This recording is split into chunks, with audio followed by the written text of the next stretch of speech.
In our culture, where it expresses many ways, including politically and religiously, we place a huge preference on generating the judgment we term truth. We must determine this. We seem unable to be free not to, or at least not without great condemnation. And we have placed a primacy upon thought as the repository of truth. That is, truth to us is the correct, or quote-unquote correct, organization of thought. The correct shape and set of thought files carried around within the brain, and perhaps put quotes around the brain as well. Statements that can be verbalized in language. And we must have many of these thoughts, and they all must be true. One or two will not do. We must have a set of 50 or 50,000 thoughts.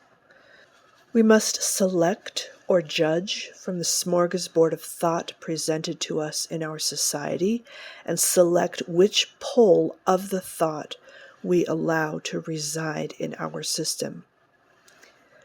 We may not feel permission to decline from this game.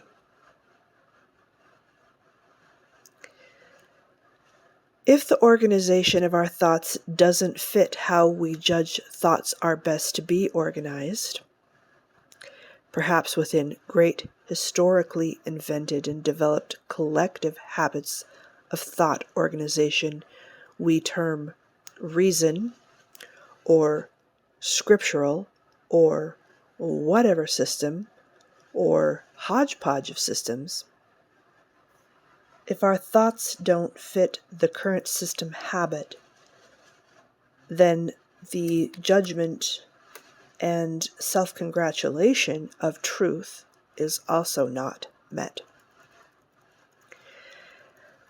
As soon as this organization is challenged or doesn't all fit tidily on the shelf, we fear greatly that we have tread into untruth. And boy, we can't have that. Because truth, above all else, must make sense. But where does the sense come from? I need to let you know that thoughts cannot be true. Thoughts within the body system are never the beginning or cause or independent or capable of seeing outside the dark cage they are in. Thoughts are powerful tools, but they are not able to be true. Thoughts are a symptom, a conclusion of both bodily and culturally systemic chain reactions. We may feel either safe, true, or upset. What is true? Or this is not true, by the artifact of our thoughts. But we are often clueless to the chain reaction that produced them. Your body does not require thought in order to be present to reality. Reality is already going on and does not need to be thought. Thus, if a thought is present in the system, it is already at best a poor shade of reality, or beyond best, more likely a complete fantasy. As a tool to leave reality, thought is wonderful and powerful. Humans can leave reality. Not really, but we can model with the tool of thought some non-reality stuff and see if we want to create that into reality. Again, thought cannot reflect reality. That has never been the function of thought. Thought is only one type of energy or artifact of energy. And why is truth narrowed to only these particular streams of bodily function? Why do we care so much about the baubles of thought?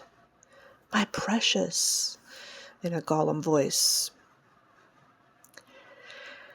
This primacy placed upon thought is actually a very Aquarian thing to do, and these are Aquarian times.